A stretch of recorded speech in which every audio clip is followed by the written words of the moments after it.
Partir de dentro do seu coração, uma vontade de mudar e de fazer uma reflexão. De sua vida, busque em você, alma querida, a serenidade em conquistar a beleza que está dentro de ti. O amor alimenta nossos corações, é uma força que transforma nosso ser. O amor é uma força que envolve nossos corações, alimenta e transforma nosso ser. Meus amigos, estamos começando o primeiro Pode Crer, podcast sobre ciência, religião, filosofia, espiritualidade, arte, enfim, né? Primeiro episódio, Pode Crer.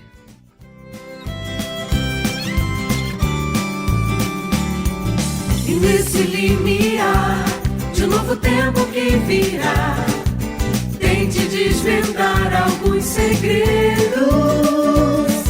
Em cada estação, um novo sol irá brilhar. É só você acreditar. O amor... Meu nome é Ismael Maia e eu queria trazer uma frase. Ontem cantava a verdade e a vivia no burbulismo de uma doce Galileia afável, verde, e a natureza fez-se-lhe um outro evangelho, o da beleza e da poesia que vertiam da paisagem que emoldurava suas palavras e seus seguidores. Hoje penetra nas mentes e nos corações, transformando-se num amigo divino que mantém colóquio com os que o amam e desejam reencontrá-lo, não obstante o longínquo caminho por onde segue. Amélia Rodrigues, no livro Luz do Mundo. Olá, meu nome é Diego e a minha frase do dia é: o tempo não para. E, se agora encontras o teu ontem, não ouvides que o teu hoje será a luz ou a treva do teu amanhã. Essa mensagem está no prefácio do livro Entre a Terra e o Céu, e é uma mensagem de Emmanuel. Olá, meu nome é Moisés e a minha contribuição está no livro Palavras de Vida Eterna do Benfeitor Espiritual Emmanuel.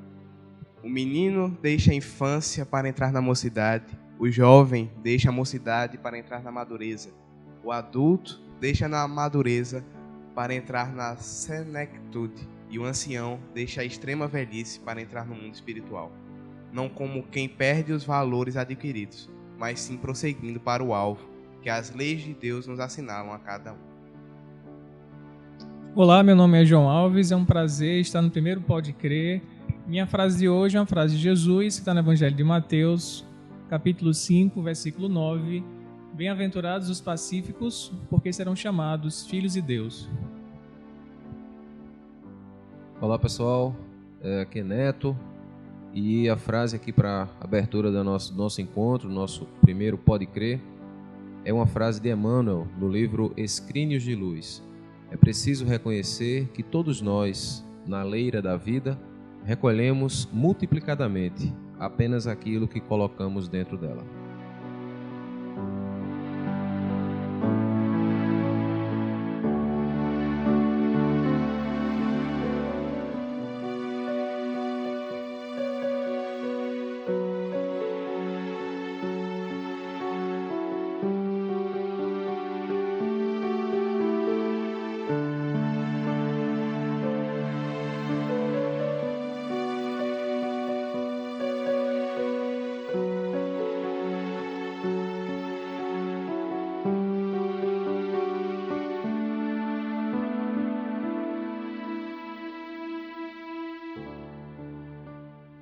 Então, pessoal, é com muita alegria que nos reunimos aqui entre amigos para bater um papo, fazer um podcast.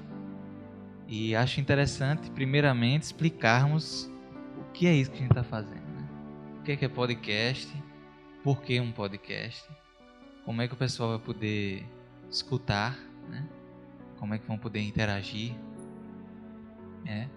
Então, Diego, o que é um podcast, na sua opinião?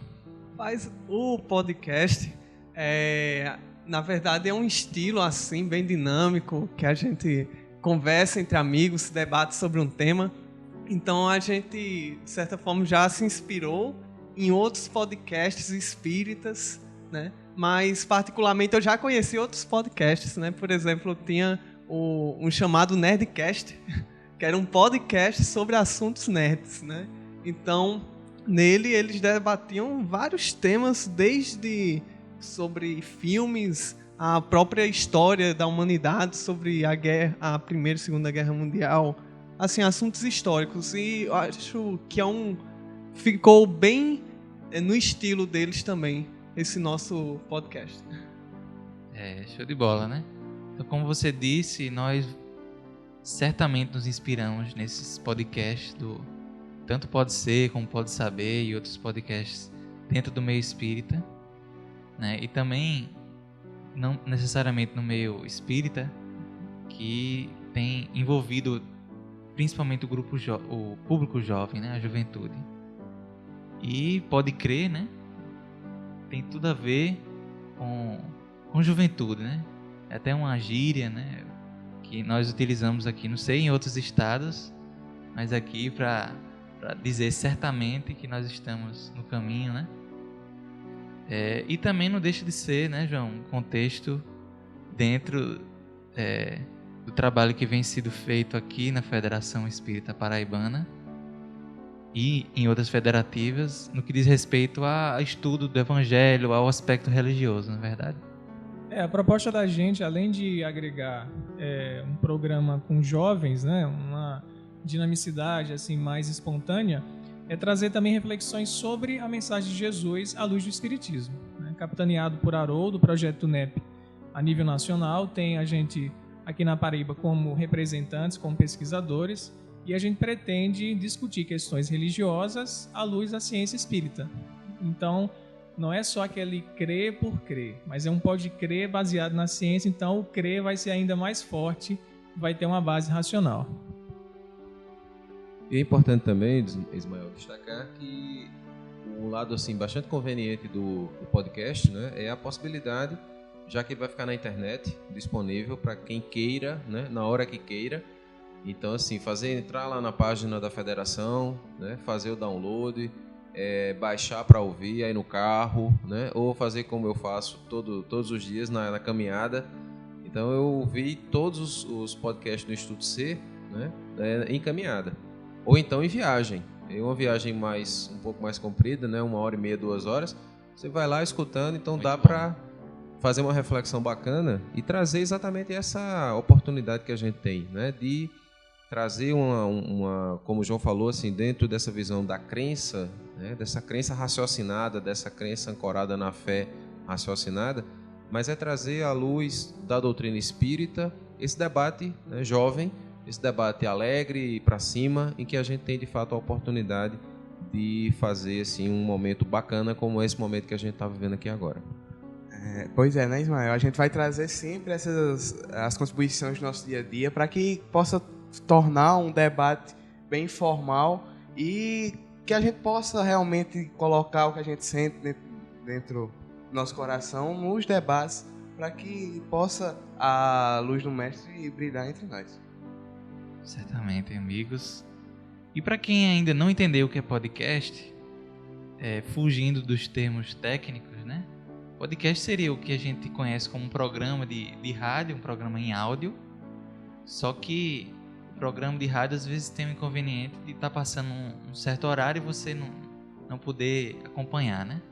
E esse podcast, esse áudio que nós estamos gravando agora vai ficar disponível no site da Federação. E as pessoas vão poder baixar, né, fazer o download e assistir, como o Neto falou, onde quiserem, né? Gravar um CD, escutar no MP3, escutar no carro, né? E poder também interagir, né? Acho que essa é uma das partes mais importantes dentro do podcast, que é a interação.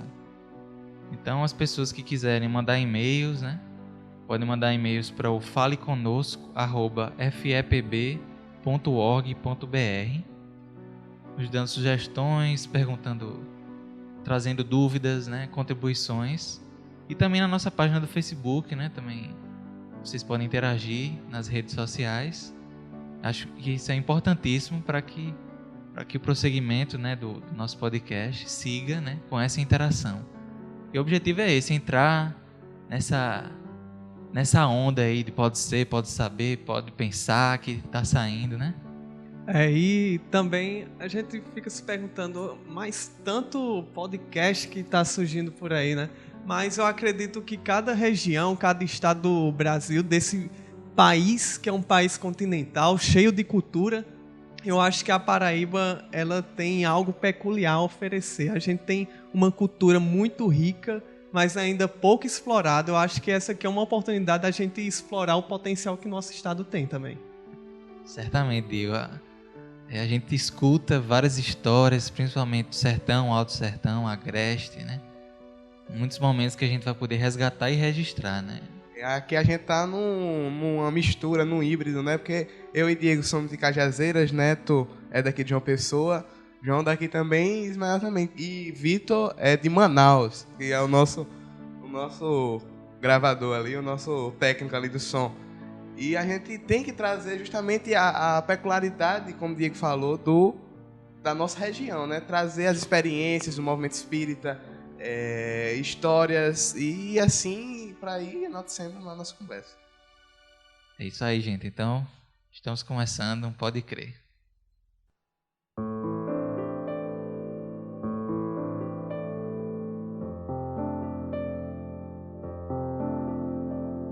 O assunto de hoje que nós vamos abordar, nós intitulamos Caminho da Vida, né? E se baseando principalmente num texto de Allan Kardec, no livro Obras Póstumas, que tem esse título, né? Que tem esse tema, O Caminho da Vida. E esse texto nos impressionou, nos trouxe vários ensinamentos, e principalmente no sentido de que achamos que o texto tem relação conosco intimamente em vários momentos da nossa vida. Tanto é que, principalmente o nosso amigo Neto, conseguiu fazer relações desse texto com vários outros momentos, várias outras histórias, principalmente o que nós vamos discutir também, que é um outro texto que está lá no livro de Humberto de Campos. Luz Acima. Luz Acima, né? É o texto Na Subida Cristã. Nós estamos falando as nossas inspirações, até para quem esteja escutando agora, que quiser dar uma pausa para dar uma lida. Não é imprescindível, né? Mas nós vamos comentar aqui sobre eles. E antes de começarmos a entrar mesmo na discussão dos textos, o caminho da vida, por ser algo tão abrangente, né? E acho que estamos aqui entre amigos, e acho importante nós falarmos um pouco, a princípio, sobre nós mesmos, né? Sobre cada um aqui, para o pessoal, né? Óbvio que, sinteticamente, até porque a gente tem um tempo curto, mas, começando por João. Bom, pensando sobre a trajetória dessa existência, né, a gente pensando na vida como sendo um conjunto e uma única vida do espírito imortal, nessa existência a minha relação com o espiritismo, ela se deu na juventude. Eu ainda sou jovem, não tenho 30 anos, mas mais jovem ainda, quando minha mãe no sertão, na cidade de Patos, conheceu o espiritismo e eu pude, a partir da frequência dela, um centro espírita, começar a compreender alguns princípios e fazer reflexões daqueles princípios para a minha própria vida, né? Mas não ingressei assim no movimento espírita naquela época, eu tinha uns 14 anos. Só vim mesmo me debruçar nas obras de Kardec, participar da evangelização juvenil, quando voltamos a morar em João Pessoa, e então comecei a frequentar a Federação Paraibana dos 18, 19 anos. Né? E hoje continuo, sou trabalhador do DIGE, e o espiritismo para a minha vida é algo essencial, muito importante. Ao contrário de João, eu já nasci dentro do espiritismo. E meu amigo Moisés também, aqui do lado. Mas praticamente o pessoal diz que eu nasci junto com o NEAC, que foi o centro espírita que minha mãe é uma das fundadoras desse centro, que fica lá na cidade de Cajazeiras, e eu sou só 1 ano mais velho do que esse centro. E eu vivi minha vida praticamente toda educado dentro do espiritismo, mas claro que quando a gente também está voltado, está dentro, né, desse meio, muitas vezes a gente não percebe o valor até que a gente esteja um pouco fora. E realmente durante minha vida eu nunca dei o devido valor que hoje eu dou para a doutrina espírita. E teve uma época em que eu ainda estava me decidindo para o vestibular, para qual curso eu iria fazer. E aí ia ter uma viagem da cidade de Cajazeiras para Patos. E era uma viagem que ia ter um congresso com Anete Guimarães. E aí eu fiquei, rapaz, eu não quero ir, não quero ir. Eu sei que no final das contas eu acabei indo com o pessoal de Cajazeiras, numa van. E aí eu fiquei impressionado com o seminário que ela deu. Foi o dia todo sobre as provas científicas da reencarnação.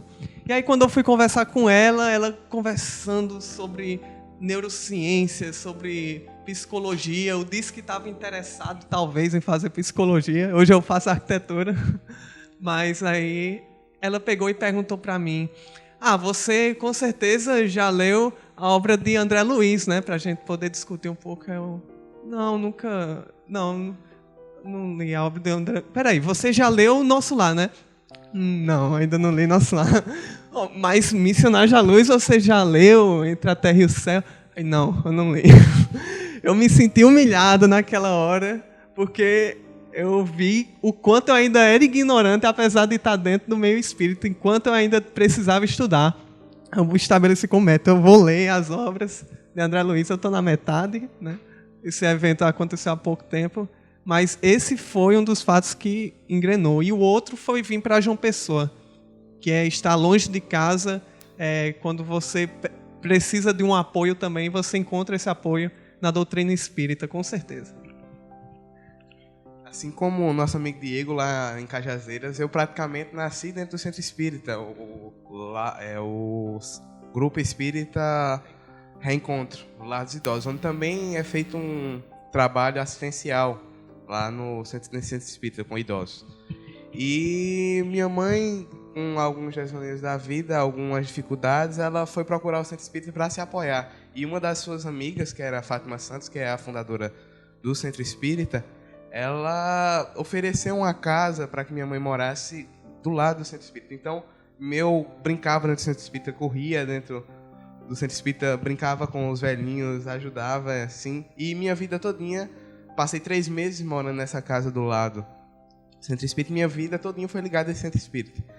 Mas, quanto a ingressar no movimento espírita mesmo, foi quando comecei a ler obras espíritas variadas. E aí eu comecei entrei no ESD e frequentava ao mesmo tempo um grupo jovem, uma mocidade. E aí eu como tocava violão, eu sentia a necessidade de criar um grupo musical espírita lá em Cajazeiras. E como no centro, nesse Lar dos Idosos, a frequência de jovens era bastante baixa, eu procurei o NEAC, que é o centro espírita que o Diego acabou de se referir. E lá eu criei um grupo musical chamado Sintonia, com as nossas amigas Sergiane, Serginara, Vanessa e o nosso amigo Romário, lá de Cajazeiras também. E assim a gente começou a tocar, e foi onde eu entrei mais profundamente no movimento espírita. Mas o que me marcou também é porque eu nunca imaginava estudar o Evangelho de Jesus.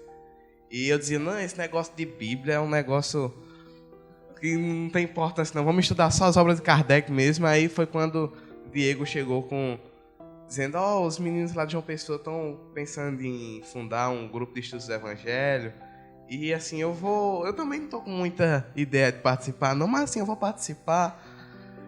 E aí foi onde eu disse, mas será que eu poderia participar via Skype, daqui de Cajazeiras e tal? Aí a gente, pode, vou conversar com o Ismael. Aí Ismael, que era, assim, quem liderava mais o trabalho, ele aceitou tal, a participação, participar via Skype. E aí a gente foi evoluindo e hoje eu me debrucei sobre o Evangelho, fiquei... como eu posso falar? Eu gostei daquela luz e assim eu fui me debruçando sobre o Evangelho. Hoje, praticamente, eu falo do Evangelho como se estivesse tomando água de coco. É um negócio impressionante. E a gente está no trabalho do NEP hoje, né, o Núcleo de Estudos e Pesquisas do Evangelho. E nós vamos falar um pouco depois. Um pouquinho depois, né? E foi esse, aí eu vim para João Pessoa, saí lá de Cajazeiras e agora estou trabalhando no Departamento de Infância e Juventude da Federação, no DECON, Departamento de Comunicação, e no NEP. E é isso aí. Deixa de bola, Moisés. Bom, na verdade a minha história ela diverge um pouquinho da de vocês. Agora Neto é imoral, porque esse homem viajou por tudo que é canto na Paraíba, vai trazer mais história do que todo diferente mundo. também, né? Porque na verdade, assim, eu até ali 16, 17 anos, eu não acreditava em Deus, né? E aí eu fui para Itaporanga, foi quando eu tive a primeira experiência profissional. E foi um amigo, né? A gente vê a questão assim do exemplo, da necessidade do exemplo, da importância do exemplo, né? Um amigo que chegou e começou a conversar comigo, mas o que me chamou a atenção foi a conduta dele. E aí nessa conduta, né, do Marcos Ernesto, um grande amigo lá que trabalhava conosco lá no Banco do Brasil, e ele começou assim a conversar muita paciência comigo, né? Porque eu era muito assim crítico, rebelde, quanto mais. Mas depois de um tempo, dentro da lógica, da racionalidade da doutrina, a gente realmente não consegue deixar de encontrar as respostas que a gente quer e precisa. Então foi esse assim um ponto, né, um dos pontos determinantes na caminhada. De lá de Itaporanga, nós começamos a nos vincular à juventude, né, numa turma inicial lá, eu, Neidinha, Reinoldes, Williana, Raul, uma turma boa lá em Itaporanga, e depois a gente começou, né, a fazer essas viagens aí que Moisés se referiu, né? Trabalhamos em vários locais aqui no estado, Pato, Souza, Cajazeiras, mas enfim, entendendo que o caminho da vida para nós ele se descortina a cada dia, né? E é muito bom a gente poder olhar, passar pelo mesmo ponto de leitura, passar pelo mesmo ponto de reencontro de amigos, mas são sempre momentos novos, né? Como a gente diz, a gente nunca lê o mesmo livro duas vezes, porque já na segunda vez, embora o livro seja o mesmo, mas nós já não somos as mesmas pessoas, porque a gente sempre aprende e reaprende. E é interessante como às vezes a gente estava lendo o Evangelho segundo o Espiritismo, capítulo 6, item 6, e tem uma mensagem lá do Espírito de Verdade, que eu olhei para a mensagem e dá aquela sensação assim, essa mensagem não estava aqui, né? Porque, na verdade, para a gente, assim, é o fato novo, é a descoberta nova que motiva a gente a seguir adiante. Então, o caminho da vida, ele passa naturalmente, a vida, como o João colocou, né, é uma só. Então, nós estamos nesta vida espiritual, estagiando aqui momentaneamente no corpo físico, em uma nova existência, mas tendo a consciência de que a vida, ela é imortal, e que é preciso que nós tenhamos o nosso foco no momento mais importante das nossas vidas, que é o momento do agora. Então, este é o momento mais importante das nossas existências. Falamos aqui, cada um, sobre esse momento, né, único aqui, essa personalidade, essa encarnação que estamos trilhando nesse caminho da vida. E eu vou falar aqui brevemente, até porque estamos sedentos de comentar sobre o texto, os temas, né? Que a minha história também é parecida um pouco com a dos jovens aqui. Tive o privilégio de nascer numa família que é metade espírita, metade evangélica, né? Mas cristã ao todo. E viver com essa divisão, que nunca foi uma divisão separatista, né? Ao meu ver, né? Apesar de em alguns momentos ter algumas divergências, né, algumas discussões, mas foi muito rico para mim nascer no lar e, quando criança, poder ter a oportunidade de ir na evangelização espírita e evangelização dentro da igreja evangélica, né? Ter esses dois momentos. Mas eu nunca achei que a gente pudesse estudar espiritismo. Engraçado. Eu, quando mais jovem, né, do que hoje, não imaginava que a gente pudesse estudar. Até que apareceu esse rapaz aqui, Neto Batista, lá no centro onde eu me evangelizava, que era o Viana de Carvalho, né? Um abraço para todo mundo do Viana de Carvalho, que foi um centro que acho que formou muitos jovens que estão envolvidos hoje no movimento, né? Então, esse momento certamente tem um crédito lá para aquele trabalho e o trabalho que está sendo desenvolvido nesse momento no Viana. E aí o Neto chegou lá na evangelização. Na primeira aula, a primeira coisa que ele foi dizer é que nós íamos estudar, né? Ele perguntou, olha, pessoal, acho que nós tínhamos ali, acho que 12, 13 anos, ou 13, 14 anos, enfim, nessa margem de idade. E para você ver, né, você tem uma ideia, todo mundo mais ou menos nessa idade não tem muito gosto pelo estudo, né? Fora aqueles que já têm essa predisposição no colégio de estudar, mas quando o Neto trouxe a ideia de que nós íamos estudar, foi um desespero geral, né? Foi um choque.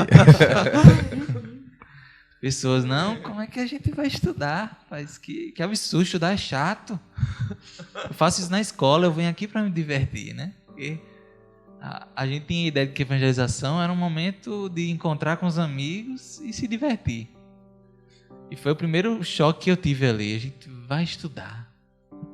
Aí eu comecei a parar para pensar, rapaz, quer dizer que espiritismo se estuda também, né? Foi o primeiro choque que eu tive. Um dos primeiros momentos que eu lembro. E um outro momento foi quando eu conheci o trabalho do Ser, né? E, inclusive, meu pai estava assistindo uma palestra do Haroldo, né? Uma entrevista.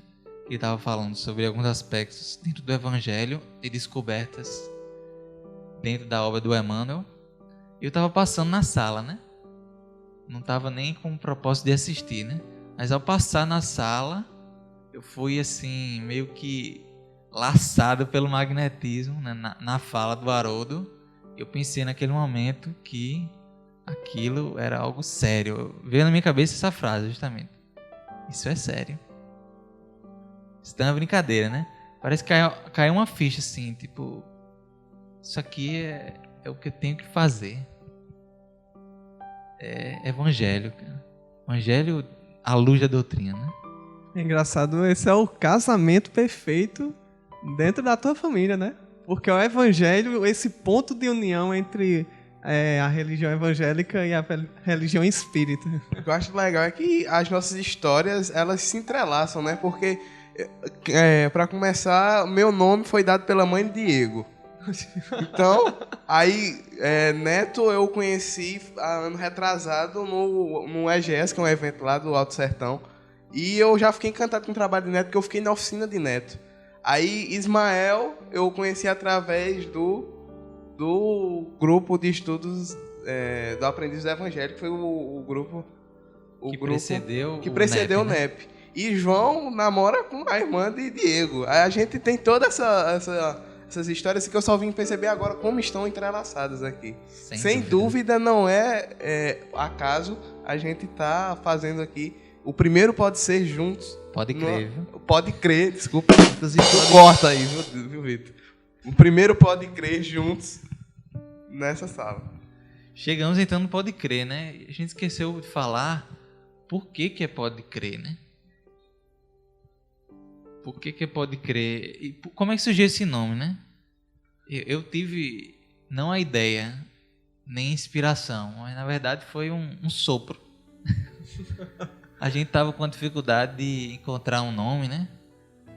O podcast é organizado que, pelo aliás, Decon, né? já se arrastava há alguns dias já, né? Para não dizer meses.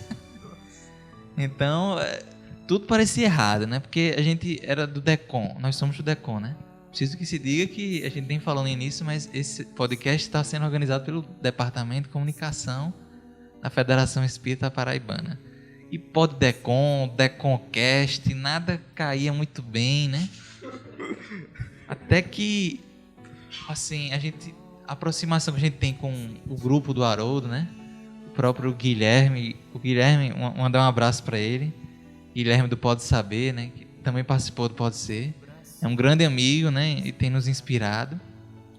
E foi quando a espiritualidade ficou assim preocupado, não, eu tenho que dar o nome para esses rapazes, senão não sai. Aí eu tive um sonho em que escutava uma voz dizendo, pode crer, né, podcast jovem sobre ciência e espiritualidade, e isso no meio da madrugada. Então eu acordei simplesmente para anotar e voltei a dormir. E na manhã seguinte foi que eu fui parar para ver que era o nome do podcast. Mestre Jesus, seja o amor nossa bandeira de luz, amado Mestre Jesus, seja o amor nossa bandeira de luz, amado Mestre Jesus.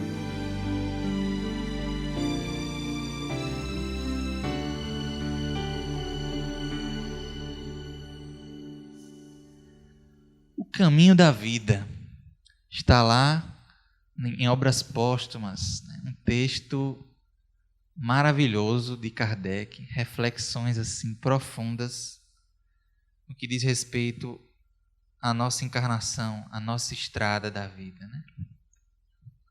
Mas é interessante a gente, né, porque na verdade o trabalho que a gente está fazendo, ele está sendo disponibilizado na internet, e algumas pessoas que já devem ter ouvido falar em Allan Kardec, né, o codificador da doutrina espírita, aquele que organizou, né, todo esse conjunto de ideias, que veio a lume a partir da publicação do Livro dos Espíritos, em abril de 1857, mas o Obras Póstumas é uma coleção, né, vamos dizer assim, de escritos de Allan Kardec, né, após o seu retorno ao mundo espiritual, por isso que leva esse nome, né? É até interessante que a gente faça esse registro, porque, na verdade, esse material foi compilado, foi agrupado, vamos dizer assim, por seguidores, né, por pessoas que estavam ali vinculadas a Allan Kardec e que, após a sua desencarnação, tiveram a oportunidade de organizar esse material sob o nome desse livro, Obras Póstumas, né, que já veio ao lume exatamente por conta, e que leva esse título, né, porque reflete exatamente esses estudos que Allan Kardec estava realizando e que assim, estavam prontos, mas que não tinham sido ainda organizados para uma publicação. Então é interessante porque fica, inclusive é um livro que traz assim, são assuntos bastante variados, né? Manifestações dos espíritos, estudos sobre a natureza do Cristo, fotografia e telegrafia do pensamento, música celeste, conhecimento do futuro. E aí nós temos dentro aqui dessa parte, né, do livro, esse ponto, né, que a gente escolheu para iniciar o nosso Pode Crer, né, que é o caminho da vida. Então fica como uma sugestão também para você depois, né, se quiser dar uma aprofundada aí nesse tema e também em outros temas importantes e oportunos, conhecer a obra de Kardec mais aprofundadamente, e aí trabalhando também como livros como A Viagem, né, Espírita, de 1868. Então é interessante, porque são obras que às vezes elas não são tão conhecidas das pessoas, mas que trazem assim, uma oportunidade muito bacana para a gente poder refletir como essa de hoje. É verdade, Neto, é importante falar neste tema do nosso querido Allan Kardec. Para quem não é espírita, né, e até para quem é espírita, é uma obra que às vezes a gente deixa de lado, né? Mas traz reflexões importantíssimas. Principalmente em relação à lei de reencarnação, né? Traz profundas reflexões, perguntas, questionamentos. Como é que um materialista enxergaria a lei de reencarnação, né? Que perguntas poderia fazer para se colocar em xeque? Acho que a gente pode começar a partir daí, né? Já no início do texto, o Kardec traz algumas reflexões, alguns argumentos que poderiam, entre aspas, derrubar a lei de reencarnação, né? Da pluralidade das existências.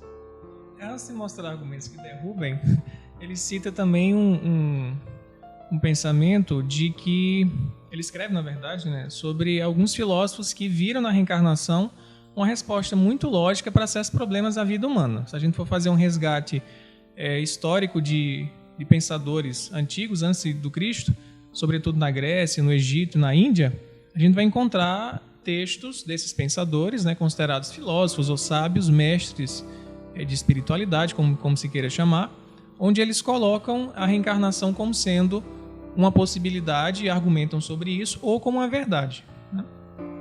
Nos textos gregos, sobretudo de Platão, a gente vai ver isso como uma das teses de que a alma teria várias existências ou várias vidas, como a gente quiser denominar, em vários corpos, não como a configuração espírita vai colocar, né? Tem a ideia de que você poderia voltar como animal, e aí quem já pôde aprofundar o conhecimento espírita sabe que isso não ocorre, no nosso modo de entender, é uma reencarnação sempre progressiva, né, para um estado cada vez mais aperfeiçoado, mas havia aquela ideia da metempsicose, da passagem da alma por vários corpos, né? Você vê isso em Pitágoras também, entre os sacerdotes do Egito, na Índia. Então, é um tema que não é novo. É importante dizer para quem não é espírita que Allan Kardec não inventa a ideia de reencarnação. No contexto cristão, a gente pode realmente perceber que o espiritismo se destaca e se diferencia de outras correntes, dentre outros aspectos, nesse aspecto. A gente vai encontrar poucos pensadores cristãos ou teólogos que colocam a reencarnação como uma verdade. O espiritismo tem um grande destaque nesse sentido. Mas, em outras culturas, sobretudo a cultura do Oriente, tem sim nos seus textos de sabedoria, em suas concepções filosóficas, a reencarnação como uma resposta às questões da vida. Ora, se Deus a gente considera como um ser bom e justo, que não concede privilégios nem concede castigos para ninguém, como explicar então, por exemplo, o nascimento de crianças deficientes, que tiveram sua deficiência desde o ventre materno? Como explicar que muitas pessoas no mundo nascem com um aparato material de vida muito satisfatório e outras pessoas nascem na extrema pobreza, na miséria? Onde estaria então a justiça divina diante disso? Pensando-se que Deus é imparcial nesse sentido, teríamos que buscar então a resposta em nós. Nesse caminho que vai apontar o Espiritismo, e o texto de Kardec vai também percorrer essa linha de raciocínio. O texto do Humberto de Campos vai percorrer essa linha de raciocínio, Jesus ensinando a Filipe, de que o ponto essencial está em nós, a nossa postura diante do mundo e o uso do nosso livre-arbítrio. E ao mesmo tempo, em se deparando com os problemas do mundo, não é ser conivente com eles, né? Não é simplesmente aceitar, mas também a gente lutar, tendo essa perspectiva de que a gente tem a possibilidade da melhora, a partir da nossa própria mudança, a gente conseguir transformar o mundo. Interessante que já no título, Kardec nos traz uma reflexão, né? O caminho da vida, né? E não o caminho das vidas.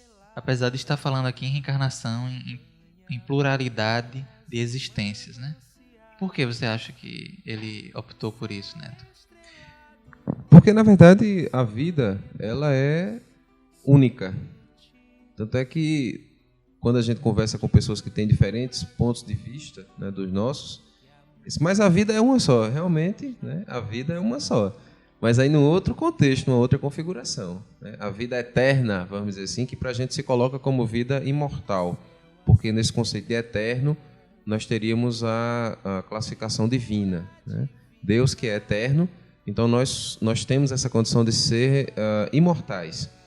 E é muito interessante também quando a gente percebe o quanto essa dificuldade existe para algumas pessoas, porque em contato, né, no dia a dia, não, porque o meu espírito, então dá a entender como se fosse algo fora, né, da realidade.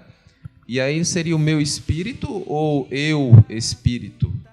E o Espiritismo vem nos mostrar exatamente esse contexto, que sou eu o espírito, né, que não sou este corpo físico que aqui estou usando, grosseiramente falando, como uma roupa, né, como uma possibilidade de um exercício que a gente faz. Então, assim, uma encarnação, uma veste. né? Para cada oportunidade que nós temos, e para muitas pessoas esse aspecto é difícil de ser entendido, mas a gente trabalha aqui com Kardec, né, dentro da abordagem que ele faz aqui no Caminho da Vida, quando ele traz uma reflexão, quando diz: as existências corpóreas não são senão intervalos, curtas estações na existência espiritual. E a soma de todas essas estações não é senão uma parte mínima da existência normal. Daí ele ter colocado a questão caminho da vida. Porque a gente poderia dizer, é o que ele classifica aqui como sendo a existência normal. Parte mínima da existência normal, que é a nossa própria vida, nesse contexto de aprendizado que nós vamos ter a cada nova existência, para que a gente possa, assim, incorporando as virtudes, né, e nos esclarecendo em relação à nossa própria realidade espiritual, a gente avançar na estrada evolutiva que nos aguarda a todos os instantes. E um ponto de vista também, como um argumento a se reforçar a ideia da reencarnação, se Deus, na sua justiça, bondade e amor por todos nós, por que Ele iria nos condenar por uma pena eterna, né, se os nossos atos foram momentâneos, né? Se até a justiça dos homens não nos condena eternamente pelos nossos erros cometidos. Então, a vida espiritual é justamente essa luz para que a gente possa progredir, subir no degrau evolutivo de encarnação em encarnação, de experiência em experiência, agregando conhecimento e também moralidade nas nossas experiências em si, né? No nosso conteúdo, no nosso arcabouço evolutivo. Mas o que eu acho interessante nesse texto também é que, assim como no livro O que é o Espiritismo, Kardec se coloca na posição também daquele que estaria criticando, né? Que estaria procurando dentro da ideia reencarnacionista alguma brecha, né? Alguma brecha para derrubar esse raciocínio. Então, ele diz assim, que a maior objeção que podem fazer a essa teoria é a ausência da lembrança das existências anteriores, né? Não, justamente, né? E aí ele vai colocar que, por mais que a gente possa considerar que você esquecer se de fato a gente teve outras existências, né, é um argumento contra a reencarnação, ele vai lançar uma série de considerações em relação também à própria providência divina. É sempre tendo como referência o Criador, né? Não o nosso ponto de vista humano, considerando as questões da vida, porque nós temos uma limitação muito grande, a cada dia se aprende uma coisa nova, são revisados muitos conceitos, então Kardec lança a questão para a providência divina, do ponto de vista da providência. Será que seria um problema esse esquecimento das suas criaturas? Ele vai mostrar que não, que na verdade é um benefício para todos nós o esquecimento. Ele até coloca uma questão, o que importa é eu me lembrar que em existências passadas eu fui um devorador de homens, né? Eu era comia carne humana, né? O que importa isso? O que importa saber que um dia eu vivi numa terra inóspita e fui um assassino e tinha uma sede de poder e conquistava territórios e tudo mais. O que isso vai me acrescentar? Muito pelo contrário, dada a nossa imaturidade ainda de questões morais, questões psicológicas, a gente não iria suportar todo um conjunto de lembranças que nos trouxesse momentos de dor. Considerando que nas nossas famílias há um agrupamento de espíritos que vêm juntos a eras e mais eras, saber que meu pai ou minha mãe, meu irmão teve um problema comigo no passado, causaria com muita certeza um desequilíbrio naquela existência, no caso atual, e iria dificultar o processo de regeneração. Então, do ponto de vista da providência divina, o esquecimento é um bem e mostra o quão Deus é misericordioso e nos ama. Não é um mal a gente esquecer. E o próprio Emmanuel, né, nessa frase que eu disse no início, eu acho que ela tem tudo a ver com o tema. Né? O tempo não para, e se agora encontras o teu ontem, não ouvides que o teu hoje será a luz ou a treva do teu amanhã. A gente se preocupa demais com o nosso passado, né? E o passado chega a se tornar uma algema nas nossas vidas. Com a luz da doutrina espírita, a gente percebe o quanto o nosso pensamento o nosso estado de espírito, ele influencia na nossa vida. E como é importante a gente estar constantemente nessa oração e nessa vigilância de que falava Jesus, para que a gente possa manter sempre o nosso equilíbrio. Não adianta a gente se revoltar, a gente ficar se prendendo ao passado, ao que a gente fez, a quem a gente foi, mas importa sim, nesse hoje, que esse hoje se torne a luz do nosso amanhã. E o que importa também, né? Porque nós, às vezes, nos mantemos sempre estagnados. A gente pode até criar uma linha de raciocínio, porque existe várias encarnações, né? Porque a gente vai se manter e vai adiar sempre a reforma, vai adiar o melhoramento do eu, né? Mas, na realidade, a gente tem que buscar a reforma do hoje, do agora, né? Nas pequenas coisas que nós vamos praticar. E deixarmos a porta aberta do nosso coração para que Jesus possa entrar e nos convidar para segui-lo, né? Na sua estrada, na sua caminhada. Esse ponto que Moisés está levantando ele é interessante porque a gente vai perceber que o ontem não volta mais, mas o amanhã nunca chega, né? Então, tudo que a gente deixa para amanhã, na verdade, a gente se coloca numa posição psicológica de nunca vir a realizar, que é diferente de nós termos objetivos definidos para o que a gente quer alcançar de fato. E interessante também, resgatando aqui um pouco do que João falou, é a gente trabalhar com essa ideia do sentimento de culpa. A gente vê o quanto as pessoas ainda hoje têm dificuldade em lidar com os equívocos, com os erros cometidos na existência atual. Nessa própria existência, nós vemos que existem situações, por exemplo, de pessoas que não conseguem se soltar daquelas amarras porque o peso do sentimento de culpa ainda é muito grande. E é um equívoco, na verdade, porque o próprio Jesus coloca, né, que quem pega na charrua não tem tempo de olhar para trás. E nessa visão de não olhar para trás é que nós precisamos, de fato, seguir avante. O que a gente fez até ontem, o que a gente fez até o momento anterior a esse momento atual, ele serve como um balizador, como um parâmetro para a nossa vida, como uma referência. Mas é muito importante alinhar sempre com aquilo que nós aspiramos, né, nesse processo do vir a ser, do transformar para ser melhor. Porque o que é que Deus, em última instância, nos permite quando Ele nos dá a bênção de uma nova encarnação? É justamente para que a gente possa entrar na vida física, trazendo conosco as necessidades de melhoramento interior, mas, acima de tudo, trabalhando com uma visão que é importante para a gente, que é o quê? É ter, de fato, vamos dizer assim, entre aspas, um zeramento, para que a gente possa estar aqui convivendo com as pessoas, né, com as quais a gente precisa, e não muitas das vezes com aquelas que a gente queria, para que a partir desse convívio a gente consiga aprender, e a partir desse aprendizado a gente consiga servir, e a partir da oportunidade de servir a gente descubra o tesouro de amar.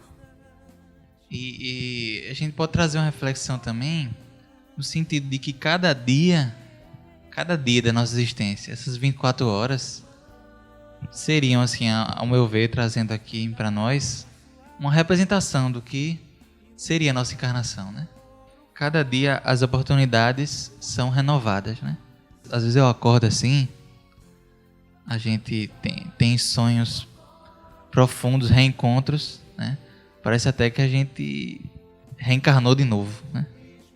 A gente passa por experiências, porque todo dia a gente tem contato com o mundo espiritual, né? Que é a nossa verdadeira pátria.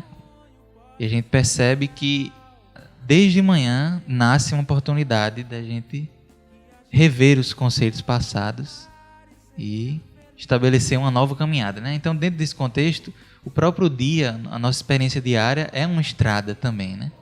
Tendo seu início, meio e final, com a noite, né?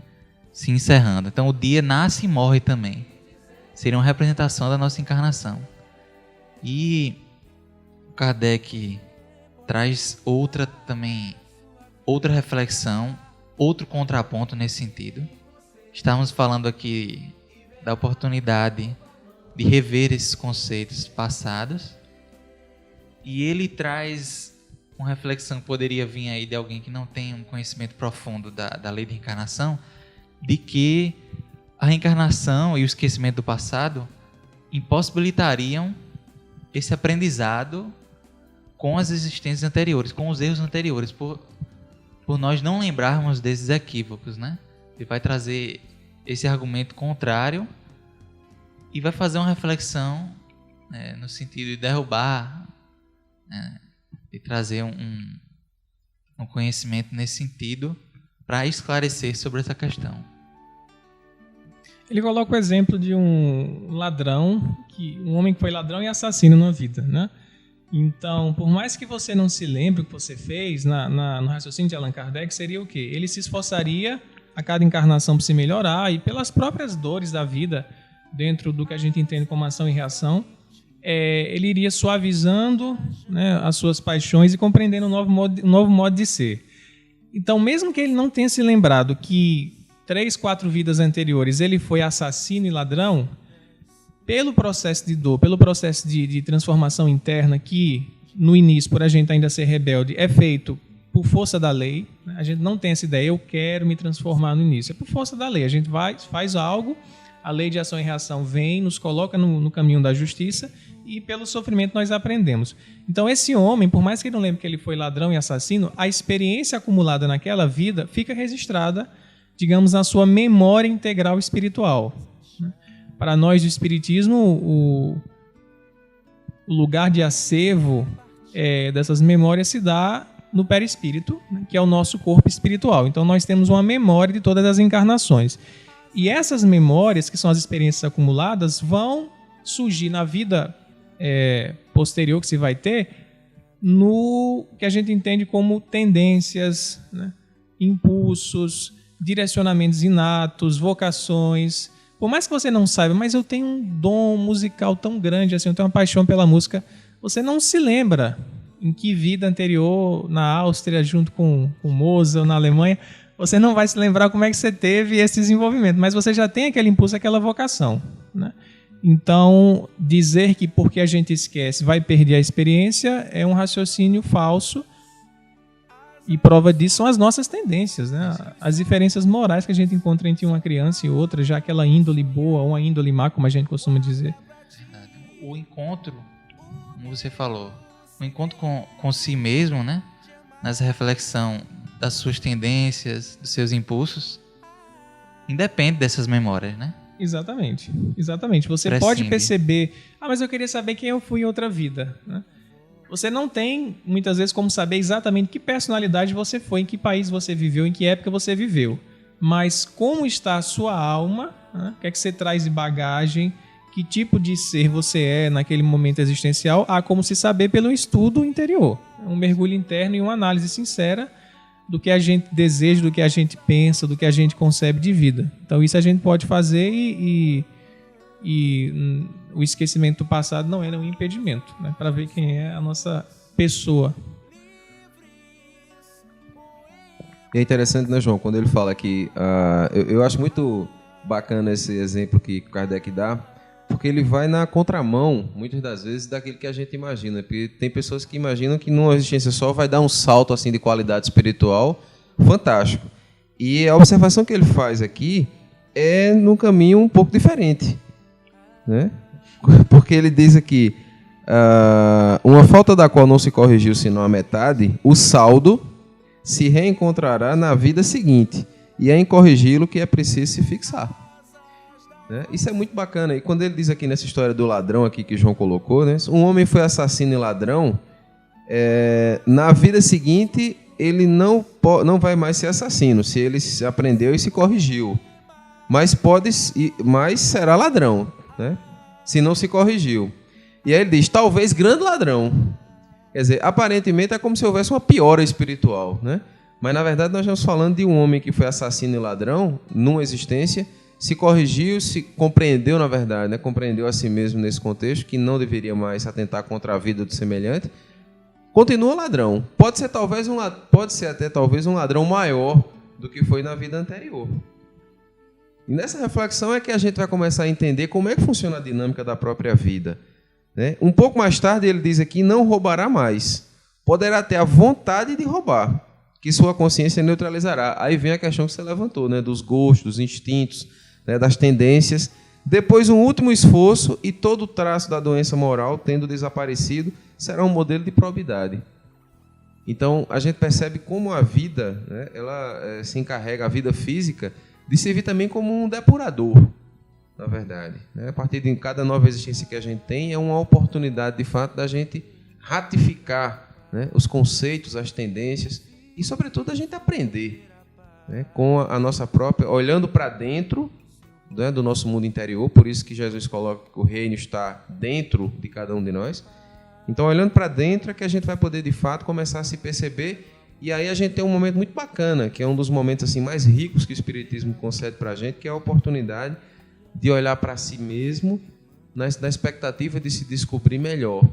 Né? Então, esse exame, ao invés de olhar para fora, ao invés de olhar para os defeitos dos outros, a gente tem a oportunidade de olhar para os nossos próprios defeitos. E, a partir daí, a gente traçar um novo roteiro, né? Tendo a perseverança, sim, mas tendo cuidado também de não adiar os nossos projetos espirituais para que a gente consiga, com a lucidez necessária, evoluir. Você falou desse exemplo, né? Eu lembrei aqui que o Haroldo comentou uma história de um rapaz que veio para encarnar e a única missão que ele tinha era não mexer numa cerca. Eu não lembro os detalhes dessa história, mas isso ficou na minha mente, né? Como que a gente realmente tem que vir para trabalhar, às vezes, um certo aspecto bem particular, às vezes, né? Trabalhar aquilo direitinho, burilar, porque ele tinha uma grande propriedade e o vizinho dele não costumava, eram grandes inimigos do passado, né? Então, a missão dele naquela encarnação era não tocar numa cerquinha que separava essas duas propriedades. Porque a espiritualidade já sabia que toda vez que ele tocava naquela cerca, ou para trazer, ou para aumentar a sua propriedade, ou para diminuir, dava alguma confusão, os dois terminavam se dando mal, né?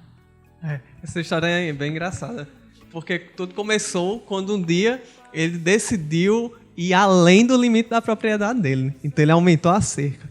Por conta disso, o vizinho, né, ficou com aquela raiva, foi lá, matou ele. Simplesmente ele desencarnou, se deparou com os guias dele. Mas, rapaz, por que você foi fazer um negócio aquele? Você foi mexer na cerca, agora você vai ter que consertar isso. Você vai ter que reencarnar na família inimiga para poder consertar o erro que você fez. Muito bem. Ele voltou na outra encarnação, na outra família, ajeitou a cerca, botou de volta. Só que aí o outro, que era a família original dele, né? Aí viu, rapaz, eles estão fazendo negócio errado. Aí, tá. Ele morreu de novo por conta da cerca. Só que agora ele estava quite, né? Ele morreu, mas botou a cerca no lugar. Tudo bem, quando ele reencarnou de novo, aí ele viu a cerca que estava no lugar, mas pensou, não, eu posso expandir de novo a minha propriedade, e foi. E eu sei que foi umas 6 reencarnações só nesse processo de ir e vinda, né? Mas Só na cerca. Só na cerca. Então a gente vê como a gente se prende a pequenos detalhes que fazem com que tudo venha a perder, né, numa existência. Mas a gente tocou num ponto interessante com a fala de Neto, porque ao passo que a gente estava olhando, botando o olhar para o passado, quando a gente começa a falar em projeto, a gente começa a pensar no futuro também. E aí, ao mesmo tempo que a gente tem muita gente se preocupando com quem foi no passado, a gente tem muita gente se preocupando com para onde é que essa pessoa vai. Se vai para o céu, se vai para o inferno, se vai ter uma reencarnação triste, uma reencarnação feliz na vida futura. Se vai para o umbral, né? Morre de medo do umbral. E aí tem uma passagem de Santo Agostinho no Evangelho segundo o Espiritismo, que está lá na pergunta 919, que perguntaram, né? O que é que a gente pode fazer para a gente se melhorar nessa existência? Ele dizia, né? Eu fazia um exercício, né? Todos os dias, quando eu ia me deitar, eu passava revista por todo o meu dia. Eu via se eu cometi algum mal contra alguma pessoa, tinha algum débito contra ela, né? Ele ia vendo o que é que ele poderia melhorar e aí ia dormir com a consciência tranquila. E aí, nesse processo, remete também ao que Ismael falou, né? Cada dia, ele representa em si uma reencarnação, uma oportunidade da gente estar revendo o que a gente fez durante a nossa vida. E se a gente dorme e acorda no outro dia com a consciência tranquila, pode ter certeza de que a gente vai ter uma vida feliz no futuro. Se não, é melhor a gente começar a ir trabalhando. Não, e aqui eu estou deixando já uma sugestão já para o segundo Pode Crer, certo?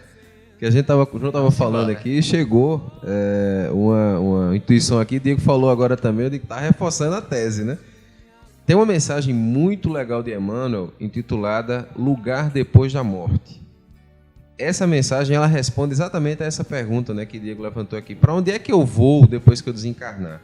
Aí você pode pesquisar aí na internet, Lugar Depois da Morte, e dê uma lida nessa mensagem, que foi uma das mensagens assim que mais impactou a minha existência até os dias atuais. Mas é interessante, né, Ismael? Assim, a gente percebe aqui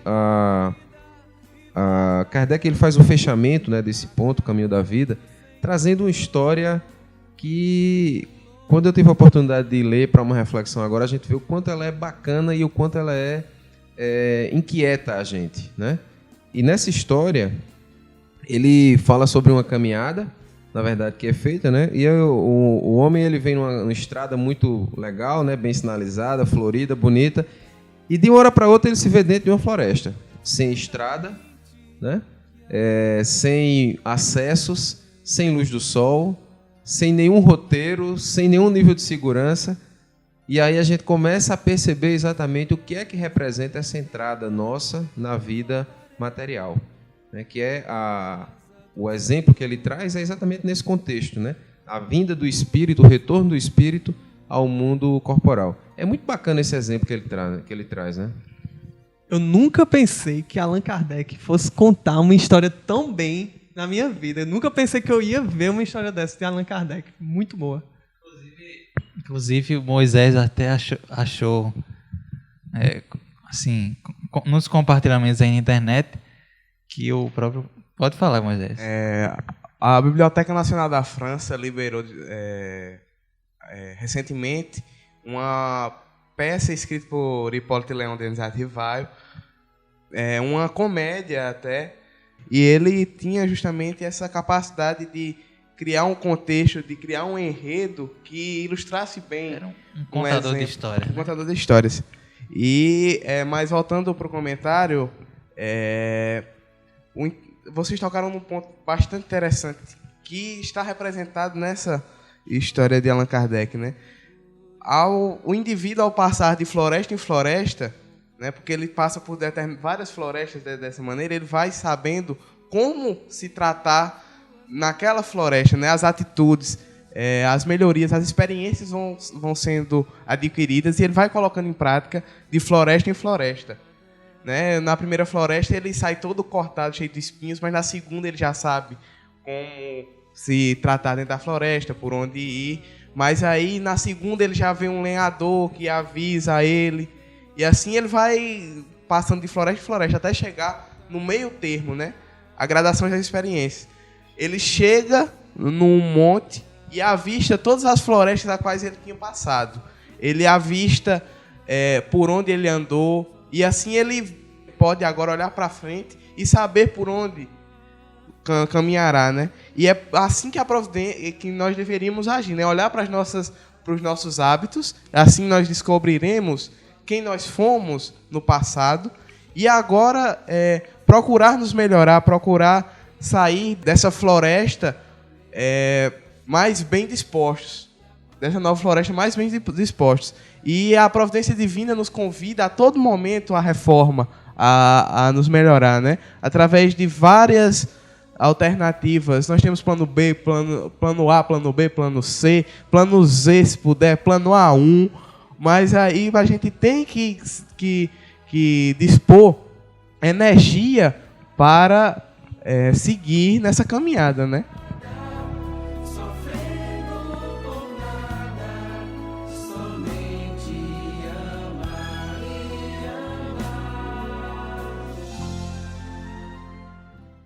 Bem, nesse sentido, acho interessante, Moisés, você falou da subida dele ao monte, né? E como ele passou a enxergar o caminho de outra maneira, né? Quando ele estava caminhando lutando contra a floresta, né? Tentando ultrapassar, vivenciando as experiências difíceis. Ele não tinha noção dos atalhos, não tinha noção do melhor caminho, né? Mas as experiências é que trouxeram ele, que levaram ele para ter essa noção de todo o caminho. E é assim, a gente fica pensando. Eu fiz algumas palestras sobre as predições, premonições. Me perguntava como é que isso acontece, né? Isso a princípio me deixava muito intrigado. Mas é exatamente isso, né? Quando o espírito se eleva, ele tem uma percepção dos caminhos muito mais elevada. Ele consegue enxergar, né? E por vezes entender, né? Enxergar até onde aquela criatura vai chegar e dar os conselhos necessários para que ela siga por um caminho mais benéfico. E é interessante, né? Assim, essa história ela é muito bonita porque ela leva a gente a uma reflexão. Porque você vem numa estrada, né? A estrada já indica que há uma sinalização que deve ser percorrida. Acabou a estrada, começa a floresta. A floresta densa, escura, com seus perigos naturais. E aí não tem mais caminho, não tem mais estrada. Aí é o momento ali, né, do eu, né? E aí o eu que vai caminhando e vai começando a perceber o que é que existe à sua volta. E eis que num dado momento lá da caminhada, né, dentro da floresta, da tentativa, né, das possibilidades, volta e se encontra uma nova estrada, que é a mesma estrada, vamos dizer assim, né? E a partir dessa nova estrada, continua a jornada até outra floresta. E nessa outra floresta é a segunda entrada, que é o que Moisés estava, né, destacando. A segunda entrada já não é mais igual à primeira, porque a floresta já é, de uma certa forma, esperada, né? Esses intervalos eles podem ser maiores ou menores, mas o fato é que se sabe que se vai encontrar uma nova floresta. E aí o que Kardec coloca aqui, a cada nova travessia, a sua habilidade aumenta, se bem que os obstáculos são mais e mais facilmente superados. Seguro de reencontrar a bela estrada na saída, essa confiança o sustenta. Depois sabe se orientar para encontrá-la mais facilmente. Eu e João, estávamos divagando, né, em pensamentos. E aí a gente se perguntou por que a viagem de ida é sempre mais comprida do que a viagem de volta. Não sei se vocês já perceberam isso, mas é porque quando a gente está indo, a gente não tem expectativa do que a gente vai encontrar de fato. A gente ainda não sabe, não tem a certeza, né? Já a volta a gente conhece o caminho. A gente sabe quando a gente está mais perto ou mais longe. E aí essa angústia, né, de não saber se vai chegar no lugar, ela não existe mais. É interessante, eu consegui fazer uma relação entre as florestas e as nossas... como o Kardec faz, né, a relação entre as florestas e as inúmeras existências, né? De início, nós temos um acompanhamento, antes de encarnarmos, né? Nós temos um acompanhamento espiritual onde nos é trilhado um caminho para chegarmos a um corpo e durante até os nossos 7 anos, quando os nossos amigos espirituais estão mais próximos de nós temos a presença e o amparo deles, assim como o da nossa família. Quando nós ganhamos a independência, nós ficamos vamos falar assim, numa floresta, nós chegamos na floresta e assim nós temos que procurar meios através das nossas experiências anteriores e do caminho que nos foi trilhado, né, o sentido do caminho para que a gente possa sair do outro lado e encontrar um novo caminho belo na frente, de forma facilitada, né, através das nossas experiências, como o cara que estava na floresta fez, né? Na primeira ele não tinha experiência, mas na segunda ele já sabia por onde andar. Realmente, no início, nós somos mais meio que direcionados, né? Até pela nossa ainda inocência inicial da nossa encarnação, a nossa infância espiritual, né? E até a gente vê isso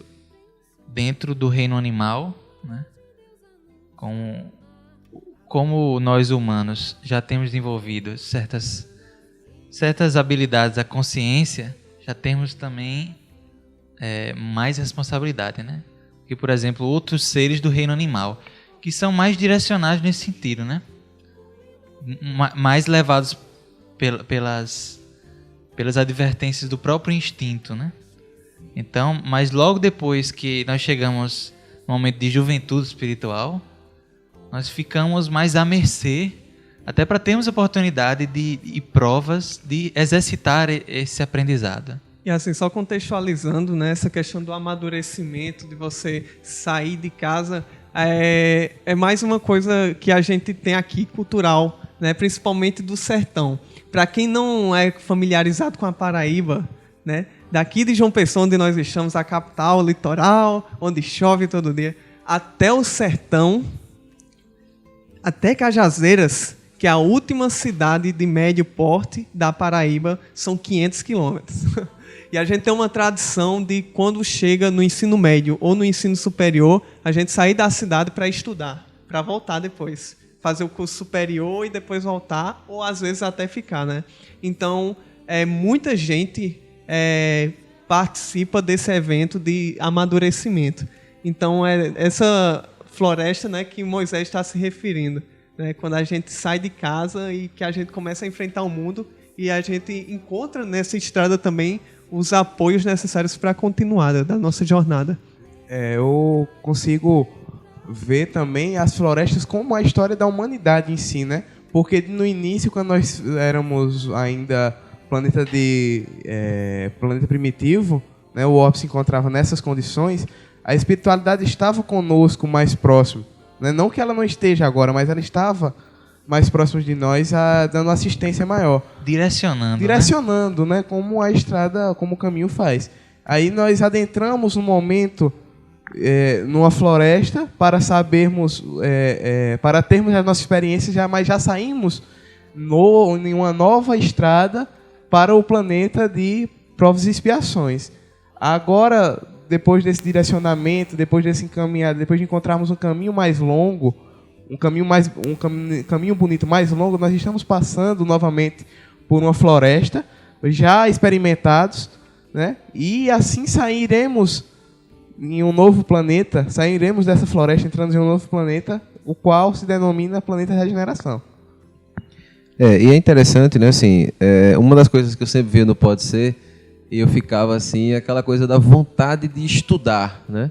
Quando termina, às vezes eu chegava em casa e tem pode ser com duração maior, 2 horas, 2 horas e meia, e eu chegava em casa às vezes assim, no segundo momento, já para fechar o Pode Ser, faltando em torno de 30 minutos, e aí eu ia me organizar, mas ia para o trabalho ouvindo, né, para chegar no trabalho e ouvir plenamente, mas é a vontade de estudar, que eu acho que é o ponto fundamental no trabalho. Assim, eu vejo como uma grande virtude no trabalho, né, do pessoal do Instituto C, que despertou, pelo menos para mim, muito forte a vontade de estudar a doutrina, de me aprofundar nos conceitos, nos conteúdos doutrinários.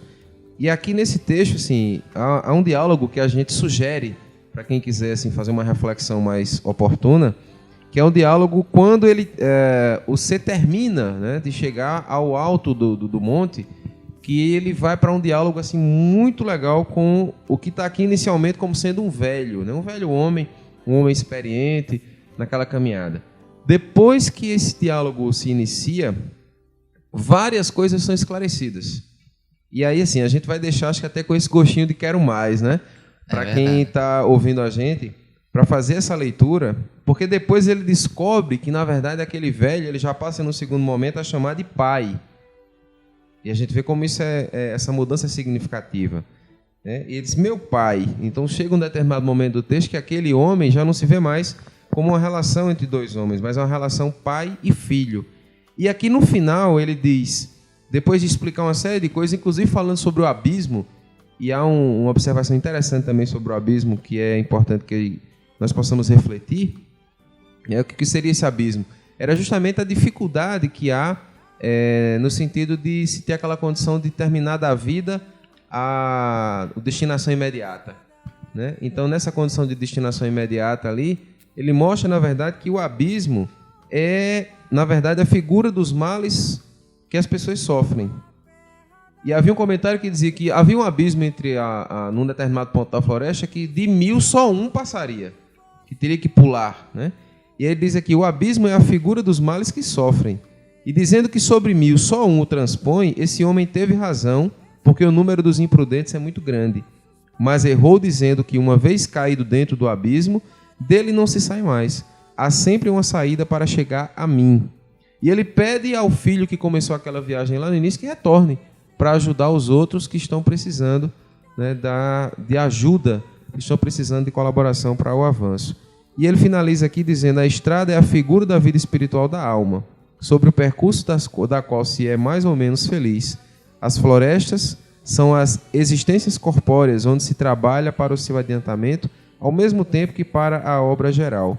O viajor que chega ao objetivo e que retorna para ajudar aqueles que estão atrasados é a dos anjos guardiães, missionários de Deus, que encontram a sua felicidade em seu objetivo, mas também na atividade que desdobram para fazerem o bem e obedecerem ao Supremo Senhor. Então é um texto muito bonito realmente, que merece uma reflexão mais aprofundada de cada um de nós, e que a gente deixa aqui como esse convite Não Quero Mais, para a gente poder, já não quero mais, né, trabalhar também esse encontro que a gente trouxe para hoje, que é esse encontro de Filipe com Jesus.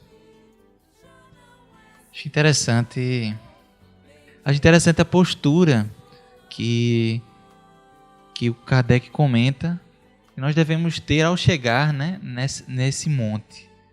Uma postura simplesmente de conquista e seguir, não olhar para trás, deixar quem está atrás à mercê dessas mesmas experiências, né, que são necessárias, mas também da preocupação em voltar, né, para poder direcionar a evolução dos nossos companheiros, né? E sobre isso até tem uma outra historinha, está no livro Antologia Mediúnica do Natal. Eu acho que sobre isso é um dos exemplos mais belíssimos. É um texto chamado O Natal do Apóstolo. E nesse texto é narrado, fica aí a recomendação para que os ouvintes leiam mais atentamente, mas é narrado a história da morte de Pedro e um encontro com um grande, que foi o algoz da sua morte, né? O Sertório Aniceto, e o encontro com Jesus após a morte do Pedro, e certamente com a sensação de missão cumprida, mas interessante que, apesar dessa sensação, e Jesus leva Pedro, é belíssima a cena. O Diego pode narrar, que ele conhece melhor a história. Eu não vou narrar ela na íntegra, mas o evento acontece com Pedro, em Roma, e ele está junto com uma série de pessoas naquela pregação do Evangelho, na época em que os cristãos eles eram perseguidos. Então, em dado momento, capturam a figura de Pedro. As pessoas ficam escandalizadas com aquele momento, né? Como é que pode tamanha violência com aquele velho, frágil, aquele que era apenas um pai para todas aquelas mulheres, para aquelas crianças? Então, acontece que ele é levado à arena e ali ele seria crucificado, segundo a tradição espiritual, crucificado de cabeça para baixo, justamente como uma espécie de crítica à figura do Jesus que havia sido crucificado. Então, quando ele é posto na cruz, ele sequer sente as marteladas que dão pregando ele, aquela cruz. Tudo que ele sente é aquela lembrança do tempo em que ele vivia com o Mestre, né? Das alegrias que ele sentia. E ele passou lá durante várias horas, vivo ainda na cruz. E aí, um pretoriano chamado Sertório Aniceto pega uma grande pedra e atira contra a cabeça dele. O sangue jorra, mas ele apenas sente um torpor. E se vê ao lado do Cristo, que o leva a pairagens celestes. Lá ele tem a oportunidade de descansar durante algum tempo, reencontrar antigas amizades, né? Ele vê eventos de natureza espetacular que nós sequer podemos descrever. Ele cita Humberto de Campos. Mas em dado momento, ele vê a figura do Cristo que aponta para um ponto escuro no universo. E aí pergunta: Pedro, está vendo aquele lugar? E aí Pedro, adivinhando que se tratava da terra, Jesus fala: ali é a morada dos homens. Enquanto houver um só gemido na terra, eu não descansarei. Jesus declara que irá voltar para a terra para auxiliar as pessoas que ficaram por lá. E aí Pedro prontamente diz: Mestre, eu também não, eu vou com você. E lá, quando ele volta, encontrando o mesmo lugar ali, os cemitérios, as catacumbas onde ele pregava, ele encontra o Sertório Aniceto, com seu filho doente no braço, orando a Pedro para que o seu filho fosse curado. E nesse momento, Pedro impõe as mãos sobre o menino e, como um passarinho que desperta do ninho assustado, retoma os braços do pai. E a partir daquele momento, começa uma nova jornada para Sertório Aniceto. E para Pedro, a jornada continuava.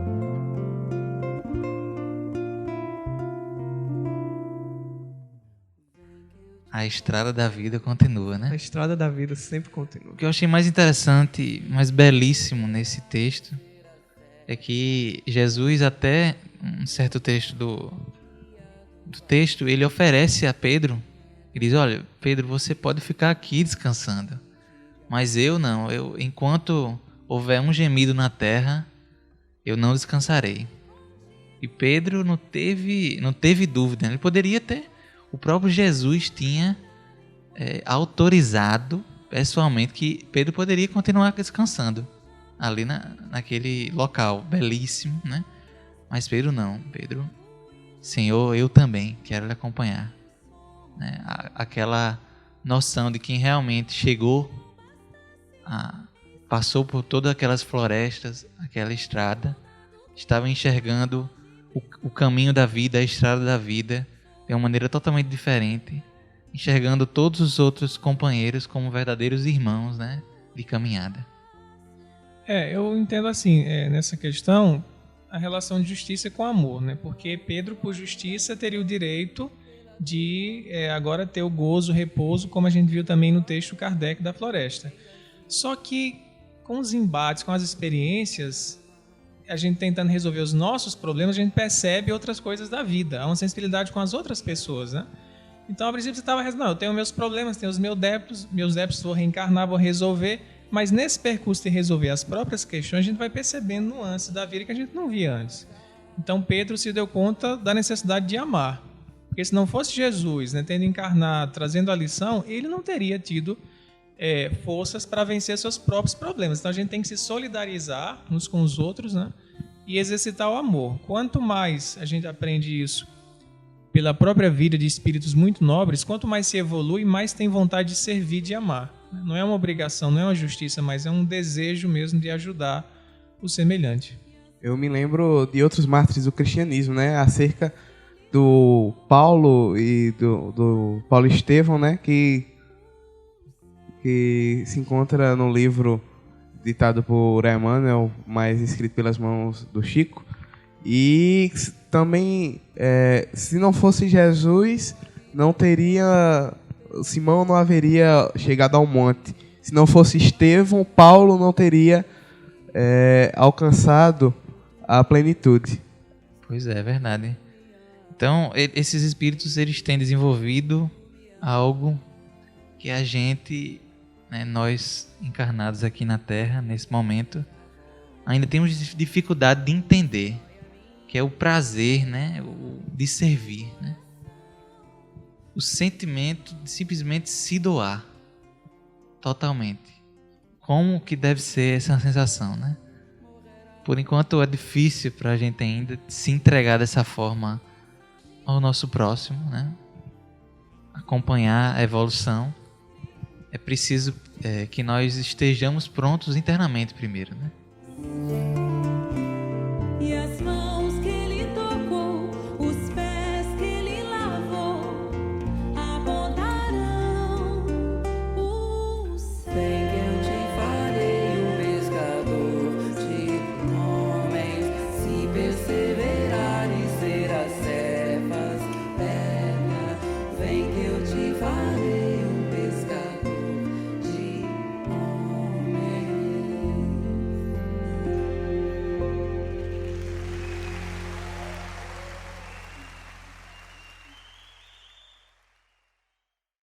Ir ao teu encontro,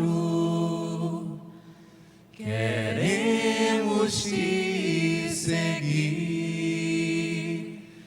e afastar o mal da terra e acabar de vez com a guerra e caminharmos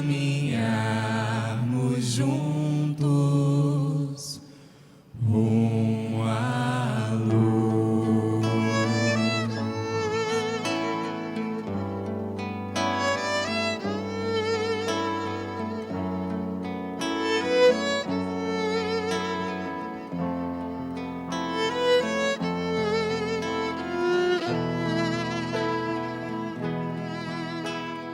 Asas da mente Então, nesse contexto de exemplos do apostolado cristão, nós conversamos aí sobre a história do Pedro, da morte do Pedro. O nosso amigo Moisés mencionou o Paulo e o Estevão, esses grandes exemplos que conviveram com Cristo e perceberam na grandeza do Mestre as lições, né, na estrada da sua vida, na caminhada da sua vida de exemplo. E um desses foi Filipe, né, que está narrado no livro Luz Acima de Humberto de Campos, um encontro, uma conversa, né, do Filipe com Jesus. Filipe que se intrigava diante dessa nossa discussão aqui com essa luz espiritual que advinha do Cristo, né? E essa caminhada, essa ascensão espiritual, essa luz. Ele se imaginava meio pequeno diante dessa transcendência, né? Dessa magnitude da mensagem cristã. E tendo ele contato então com Jesus, se via com profundas dificuldades, apesar de ter esse contato com Cristo, diariamente, de poder conversar, de poder ter as experiências. Mesmo assim, Filipe ainda se via incapaz de superar alguns dos seus erros, né? Para sonhar, guarda pra ti o meu segredo de amar.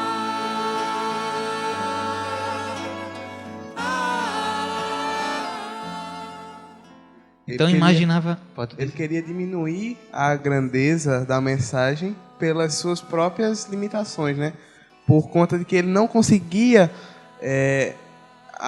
apreender as lições, as eméritas lições que o Cristo nos dava. Então pensava ele que se ele, que tem aquela oportunidade, tropeçava muitas vezes, como é que ficaria a humanidade, né? seria essa pureza tão inalcançável assim? Né? Algo que intrigava Filipe. É interessante a gente perceber que, na reflexão que ele faz aqui no texto, ele reconhecia Jesus como o embaixador do céu, já legitimando, né, essa situação. Mas a reflexão que ele faz é muito nossa, né? É uma apropriação muito nossa. Como enfrentar dificuldades e resolvê-las? A primeira reflexão que ele faz. Momentos surgiam em que ele via esfaceladas as promessas de melhoria íntima que formulava a si próprio e reconhecia sendo quase impraticável a ascensão evangélica. Era, de fato, a representação, aqui fazendo uma análise e o vínculo com a história, né, que Kardec traz no Caminho da Vida. Felipe estava ali naquele momento, na verdade, dentro na densidão da floresta, né? Na imensidão da floresta, com a sua escuridão, com suas inquietações. E isso ele trazia intimamente, né? Então, em um dado momento, ele vai conversar com Jesus e Jesus recomenda a ele que era necessário instituir padrões superiores, inspirando os viajores da vida e estimulando-os quanto for necessário. O problema, na verdade, conforme Jesus dizia a ele, não estava na beleza da luz, né? Estava justamente na dificuldade nossa em conseguir compreender e caminhar com essa luz que se abria, né, diante das nossas possibilidades. Então, a gente se coloca muito nesse exercício, assim, é como se Filipe fosse, na verdade, um pouco de cada um de nós, né? Nessa caminhada, nessa inquietação, nesse meio que está perdido em algum momento, né? Nessa caminhada, nessa falta de estrada na floresta, que é necessário, enfim, que a gente encontre, como o viajor na floresta encontrou o lenhador, né? Aqui era o encontro de Filipe, na verdade, com a figura do mestre, que vinha trazer para ele uma orientação para que ele pudesse enxergar, de fato, algo novo, né, na estrada. E é justamente assim que a gente vê como procedeu na humanidade durante toda a sua história, né? A gente recebeu a mensagem do Cristo, mas mesmo assim a gente, por conta das nossas limitações, a gente fez com que essa luz ela também se ofuscasse um pouco. E aí a gente pega e esconde ela em uma série de atos externos, né? Uma série de ritos, e uma série de preconceitos também, e por vezes até incitando a guerra, como foi o caso da Guerra Santa, né? E aí a gente vê a mensagem se deturpar completamente, dessa vez não mais por amor, a mensagem do Cristo, mas uma mensagem do Cristo pelo sangue, né? Quando o Filipe coloca essa questão para Jesus, Jesus primeiro dá uma resposta, né, objetiva, raciocinando com ele, e depois Jesus dá a resposta, Filipe diz: Senhor, como eu desejava compreender claro tudo isto. E aí Jesus silencia Humberto Campos na sua habitual meditação, e um certo dia eles vão fazer uma experiência de subir um monte, né? O que eu achei muito interessante aqui o Humberto trazer é a lição da experiência. Ele cita que era o Monte Hermon, onde Jesus sobe com Filipe, e na subida eles se deparam com pequenos seixos pontiagudos que vão dificultando a ascensão, né? E vão entrando nas sandálias e vão causando incômodo, e Filipe fica inquieto com isso, embora a visão do topo fosse muito bonita, mas durante a ascensão tem esses seixos a incomodar. E nessa João, experiência... Desculpa só a interrupção, mas é importante porque assim, esse monte ele existe até hoje, né? Sim. E ele fica localizado entre a Síria e o Líbano. E significa montanha sagrada, né? Tem 2.814 metros de altura. É muito interessante para a gente também trabalhar nesse contexto, para a gente entender o tamanho dessa subida, né? E outra característica, desculpa, João, que eles estavam andando nos desertos de Israel, né? E como até a gente comentava com o Diego, há uma característica dos desertos de Israel de não serem aqueles desertos arenosos, né? Como é o deserto do Saara, né? Eram desertos montanhosos e pedregosos, cheios de pedras, né? E de difícil locomoção, de complicada locomoção. E principalmente numa subida como essa. E depois de Filipe tentar, né, junto com Jesus, fazer essa subida da forma mais prazerosa e não tendo conseguido por causa das pedrinhas, né? Aí Humberto diz assim: o mestre, que sempre se valia das observações diretas para fixar as lições, explicou-lhe brandamente: como reconheces, Felipe, não foi a claridade do alto que nos dificultou a marcha, e sim a pedrinha modesta do chão. Que respondendo ao que ele estava dizendo, que mas o problema é porque a mensagem do evangelho é muito grandiosa e exige muito de nós. E Jesus tinha dado, né, a resposta direta, agora deu a resposta pela experiência, para que ele percebesse que o problema não era a questão de haver um ideal muito superior a ser alcançado. E tem uma frase aqui, Jesus dá uma resposta longa, e mais ou menos no meio da resposta ele diz assim: toda dificuldade na ascensão reside nos problemas insignificantes da senda. Então não é você pensar que a dificuldade é porque a caminhada é muito longa, porque o ideal é muito elevado. Porque a cada passo há algo a se superar, né? E pode parecer algo insignificante, mas se você não resolver aquela coisa pequenininha, você não vai ter no final a caminhada completa. Então é a gente se deter a cada detalhe da senda, né? E não pensar porque a senda é longa demais ou é muito elevado o ideal, o problema está nisso. É a nossa atitude perante cada um dos obstáculos que nos aparecem. E é interessante ressaltar, né, que Felipe ele pede a vários momentos para que se dê pausa na caminhada. E isso a gente interioriza como sendo cada um tem a sua marcha, cada um tem o seu ritmo de subida, né? E o interessante é que a sandália, né, que Jesus fala, né, foi a pequena pedra que te feriu, que te prejudicou, que foi o obstáculo na sua caminhada. Mas a pedra só o feriu por conta das sandálias que o próprio utilizava, que era inapropriada para o terreno. Então, a subida depende imediatamente das sandálias que nós usamos, das bases que nós criamos para nos fortalecermos durante a subida, né? Durante a nossa caminhada evolutiva. No meio do texto, o Cristo também fala algo interessante, que, como a gente já vem discutindo, Felipe enxergava a mensagem cristã com preocupação e medo de que ela ofuscasse as imperfeições da humanidade, né? E ao invés de iluminar, né, fosse como aquele sol do meio-dia, que a gente às vezes enxerga apenas como um calor intenso, né?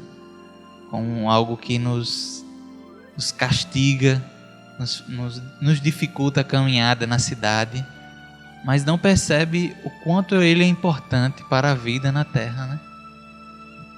Quanto ele é importante para o nosso cotidiano, para o crescimento da natureza, para o desenvolvimento das plantas, de certos animais. E o sol, até cientificamente já é provado que nos faz bem, né? Em certos horários, um banho de sol, até fazendo com que o nosso corpo produza alguns tipos de vitamina. Então a gente enxergar esta mensagem crística vendo os benefícios dessa ascensão, e não esses detalhes insignificantes que às vezes a gente dá muita importância, né? Essas pedrinhas, por certo, incomodavam Felipe, né? Mas a perda do foco, né, ele trouxe o foco apenas para aquele incômodo. Se ele enxergasse a magnitude daquela estrada, daquele caminho, a importância daquela caminhada, ele certamente traria o foco para essa questão e esqueceria um pouco dessas pedrinhas. E é interessante ainda, né, a gente trabalhar assim, o contexto Felipe também, né?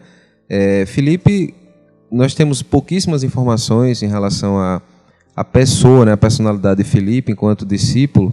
Ele aparece ali no primeiro momento, no contato, ele que apresenta Natanael, né, o Bartolomeu, a Jesus, e nós vamos ver em um momento a inquietação dele, naquele momento da multiplicação dos pães e peixes, quando Jesus coloca a eles: que te parece, né, Felipe? Porque com aquela multidão toda para alimentar, quanto é que se teria que ter em recursos?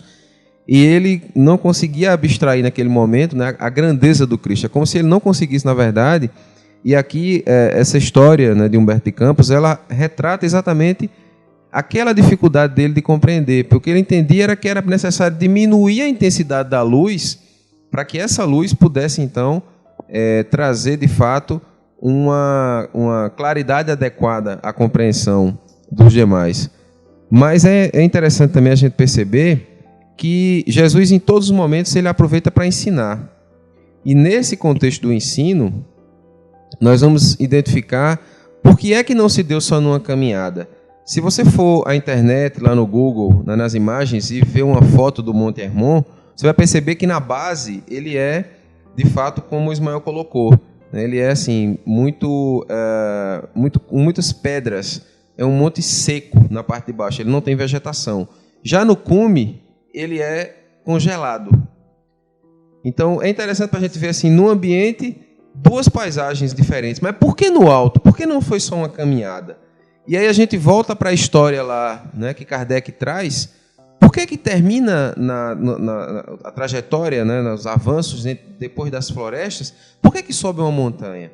Então a gente vai ver que o aspecto da montanha, o aspecto do monte, ele vem na própria mensagem do Cristo. Porque o sermão que nós temos como referência no convite para que a gente ascenda espiritualmente foi proferido no monte. O sermão do monte e o sermão da montanha. Se nós observarmos, todas as vezes que Jesus quer se recolher para orar, ele o faz no monte. Quando ocorre o momento da transfiguração, em que Jesus já chama os apóstolos mais próximos, né, Tiago, João e Pedro, a transfiguração ocorre no monte. E nas passagens que Jesus coloca aqui, que é muito interessante também, em Mateus, no capítulo 5, versículo 14, ele diz: vós sois a luz do mundo, não se pode esconder uma cidade edificada sobre um monte. Então é esse convite do monte que surge a todo instante para que a gente entenda que a ascensão espiritual é, na verdade, uma ascensão que ocorre na horizontal, mas essencialmente na vertical, né? Na escalada que cada um precisa subir. E Emmanuel vem ratificar isso também no livro Caminho, Verdade e Vida, no capítulo 76, na mensagem intitulada Edificações, quando ele diz: é indispensável que o operário de Jesus se eleve ao monte da exemplificação, apesar das dificuldades da subida angustiosa. Que é exatamente o que Filipe viveu naquelas paradas ali para retirar as pedrinhas que estavam lhe incomodando. E aí a gente pode também trazer uma reflexão em torno dessa ideia das pedrinhas. Que pedrinhas poderiam ser essas? Né? Eu, fazendo uma reflexão assim, trazendo para uma rápida análise, quantas vezes a gente se permite o vacilar no caminho por conta do desânimo? O desânimo, que de vez em quando chega e quer se instalar na vida da gente e tira a gente de tempo durante um determinado período. É uma pedrinha que se coloca, mas eu quanto essa pedrinha atrapalha a nossa caminhada espiritual. O desânimo em relação à leitura, o desânimo em relação à reflexão, o desânimo em relação à própria vida. E assim como nós temos a condição do desânimo, nós temos tantas outras pedrinhas que poderiam ser colocadas aqui para uma reflexão e que fica como base para que a gente possa identificar na nossa sandália quais são se tem pedrinhas, né? E quais são essas pedrinhas que estão presentes neste exato momento. Justamente. São inúmeras essas pedrinhas. Eles dão um indício de o quanto a gente ainda tem que amadurecer. E todos esses apóstolos, eles passaram por esse momento, né?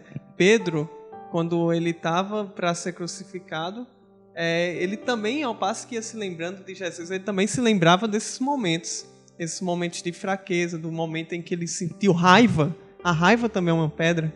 Sentiu a ira quando estava para arrancar, que ele arrancou a orelha do soldado, né? E aí Jesus fala: quem com ferro fere, com ferro será ferido, por isso embainhe a sua espada, né?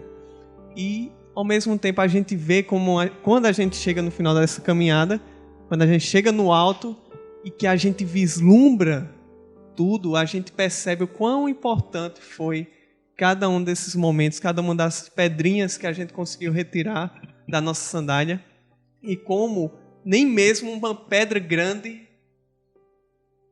ela consegue tirar da gente o equilíbrio quando a gente atinge essa moral, essa elevação moral. Pois é, Diego. As pedras são, como você falou, inúmeras, né? E essas pedras, Filipe as tinha e criava lentes que ofuscavam a luz para ele, né? E muitas das vezes nós criamos várias lentes, né, como o desânimo, como o orgulho, o egoísmo, e nós colocamos diante da luz do Evangelho, da luz da Boa Nova, né, que nos foi trazida por Jesus como o espelho que refletia beneficamente a luz divina, né? Jesus foi esse espelho por excelência que refletia o amor, a justiça, a divindade em si. E eu contei numa palestra recentemente uma história sobre Buda e seu discípulo. Buda estava meditando e o seu discípulo olhava, chegou naquele momento. E Buda, naquele momento, ele brilhava. Ele emitia uma certa luminosidade. E o discípulo ficou estupefato com aquele acontecimento. Buda, ao retornar da meditação, o discípulo foi e perguntou a ele, né? Mas por que é que você brilha? Você é um Deus? Aí ele disse, não, eu não sou um Deus. Você é um anjo? Então, porque para você brilhar, você tem que vir da divindade. E ele responde, não, eu não sou um anjo. Então, por que é que você brilha? Ele disse, porque eu sei, porque eu me deparei com a verdade, porque eu sou. Então, nós fazemos votos a todos que escutam e a todos nós, a mim mesmo, para que possamos nos deparar com a verdade e também interiorizá-la, né? Tirando as lentes que ofuscam a beleza da mensagem do Cristo. Maravilha, hein? Mas veja como deveria ter sido uma oportunidade imensa, como esse momento de Filipe foi importantíssimo para a sua vida. Com certeza ele não deve ter esquecido, né? E só a experiência, na prática mesmo, apesar de Jesus ter já comentado com ele, ter respondido as suas questões intrigantes, só a experiência mesmo em que ele pôde, ao final do texto, finalmente dizer, sim, mestre, agora compreendi. Então, o valor da experiência neste caminho ascensional da vida é inesgotável. É com essa mensagem que nós partimos para as nossas palavras finais, encerrando o Pode Crer, o primeiro Pode Crer. Quero agradecer aos amigos que participaram, Neto Batista, Diego Aristófanes, Moisés e João Alves. E, é claro, né, não podemos esquecer do nosso querido amigo Vitor Andrade, que está nos ajudando aqui no som. Agradecer aos companheiros que estão assistindo. É um prazer enorme, né, poder estar compartilhando esses conhecimentos com vocês. Agradecer a oportunidade de estar compartilhando experiências, conhecimentos e ajudando a difusão do Espiritismo, né? Como Emmanuel nos disse, que a maior caridade que a gente poderia fazer à doutrina seria divulgá-la. Então, através desse trabalho de podcast, estamos cumprindo com a nossa parcela aqui na região Nordeste, na Paraíba, a divulgação do nosso Espiritismo. E esperamos novas oportunidades para continuarmos com o trabalho. Bom, pessoal, foi um prazer estar aqui com vocês. Muito legal a gente viver esse momento aqui para a gente, né? Que é um momento, a gente pode dizer assim, histórico, né? Nosso primeiro encontro em torno dessa ideia que já surgiu há um tempo. E a gente fecha, né, nossa participação trazendo uma poesia de Euríclides Formiga. Ele que durante sua última encarnação aqui, viveu ali na região de São João do Rio do Peixe, mas traz uma mensagem através da mediunidade de Carlos Bacelli e que sintetiza, né, esse momento, falando justamente no escalada a um monte. E ele diz: sobe o monte, meu amigo, transpõe os próprios assombros, sobe este monte escarpado, levando o madeiro aos ombros. Segue esta estrada bendita, que às alturas te conduz, por entre pedras e espinhos, nas pegadas de Jesus. Deixa o vale, sobe o monte, perdoa a mais rude ofensa. Quem sofre e ama na terra, tem o céu por recompensa. Sobe o monte passo a passo, acalma o teu peito aflito, e o coração que soluça ante a visão do infinito. Caminha, não te detenhas, rumo ao sublime horizonte. Se procuras por Jesus, deixa o vale e sobe o monte. Eu até me emociono com uma declaração dessa. O cordel, né, ele está muito presente na nossa raiz, na nossa cultura. E assim, eu só quero deixar a mensagem de que quando a gente apenas escuta a mensagem, ela não vale muita coisa pra gente. Agora, quando a gente vivencia, quando a gente internaliza, então ela sim vai contribuir com a nossa evolução moral. Então, acima de tudo, agradecer pelo momento de estar aqui, porque aqui eu também estou, acima de tudo, junto com os ouvintes, e estou aprendendo também. É de uma alegria inigualável participar desse momento. A gente se sente sem palavras para descrever a grandiosidade desse momento, né? A psicosfera que nos intui aqui, que nos proporciona tanto bem, que cada ouvinte possa sentir, né, quando escutar esse primeiro Pode Crer, essas maravilhas que nós estamos sentindo agora. E nós queremos finalizar como uma mensagem de reflexão, que nós possamos analisar as nossas pedrinhas, né, tirar as lentes e encarar de frente a mensagem do Cristo. Muito obrigado, gente. A ideia é essa, né? Como comentamos aqui, estamos aprendendo e o nosso objetivo aqui não é trazer a verdade absoluta, né? São as nossas visões, queremos compartilhar, queremos que vocês deem as suas opiniões. Certamente, por estarmos aqui à vontade, né?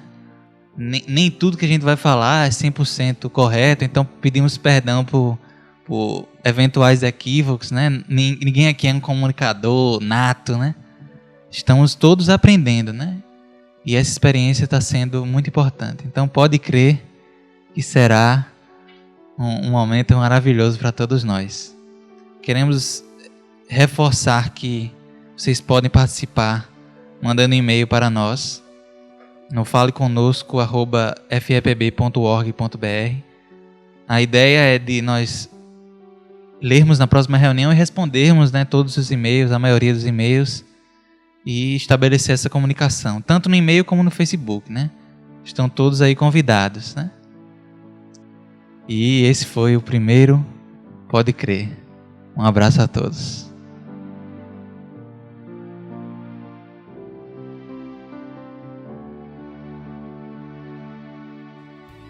Sempre que partir de dentro do seu coração, Uma vontade de mudar e de fazer uma reflexão.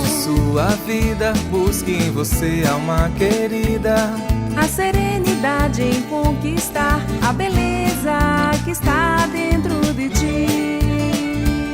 O amor alimenta nossos corações. É uma força que transforma nosso ser. O amor é uma força que envolve nossos corações. Alimenta e transforma nosso ser. Um abraço a todos.